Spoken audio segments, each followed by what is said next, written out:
आवाज news true voice. నమస్కారం आवाज न्यूज की स्वागतम। నిజామాబాద్ కలెక్టరేట్లో ఆదికవి మహర్షి వాల్మీకి జయంతి వేడుకలు ఘనంగా జరిగాయి। జిల్లా వెనుకబడిన తరగతుల సంక్షేమ శాఖ ఆధ్వర్యంలో నిర్వహించిన ఈ వేడుకలకు కలెక్టర్ టి వినయ్ కృష్ణారెడ్డి ముఖ్య అతిథిగా హాజరయ్యారు। మహర్షి వాల్మీకి చిత్రపటానికి పూలమాలలు వేసి నివాళులర్పించిన అనంతరం జ్యోతి ప్రజ్వలన చేసి జయంతి ఉత్సవాలను ప్రారంభించారు। ఈ కార్యక్రమంలో అదనపు కలెక్టర్లు అంకిత్ కిరణ్ కుమార్, బీసీ సంక్షేమ అధికారి నరసయ్య తదితరులు పాల్గొన్నారు।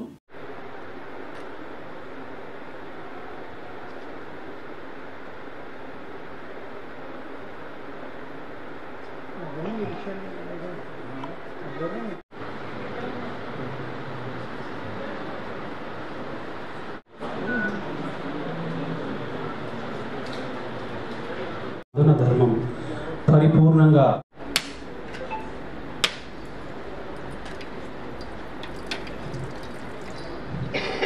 మహనీయుడు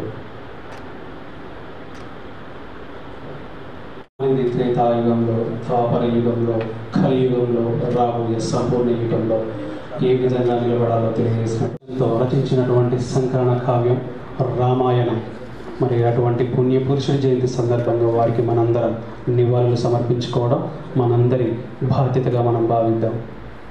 మరి అలనాడు ఆ యొక్క విష్ణుమూర్తి అంశ అయిన నాడు త్రేతాయుగంలో మహర్షి వాల్మీకి గారు బోయవాడిగా జీవితం గడుపుతున్నటువంటి సందర్భంలో జరిగినటువంటి జ్ఞానోదయం కార్యక్రమానికి ముఖ్య అతిథిగా తెలియజేసుకుంటున్నాము। అలాగే విచ్చేసినటువంటి నిజామాబాద్ జిల్లా అదనపు కలెక్టర్ గారు, లోకల్ బాడీస్ గారికి, అలాగే అదనపు కలెక్టర్ రెవెన్యూ గారికి స్వాగతం సుస్వాగతం తెలియజేసుకుంటున్నాం। గారికి మరియు లోకల్ బాడీస్ గారికి ధన్యవాదాలు తెలియజేసుకుంటున్నాం సార్। కార్యక్రమానికి విచ్చేసి విజయవంతం చేసినందుకు గౌరవ జిల్లా కలెక్టర్ గారికి,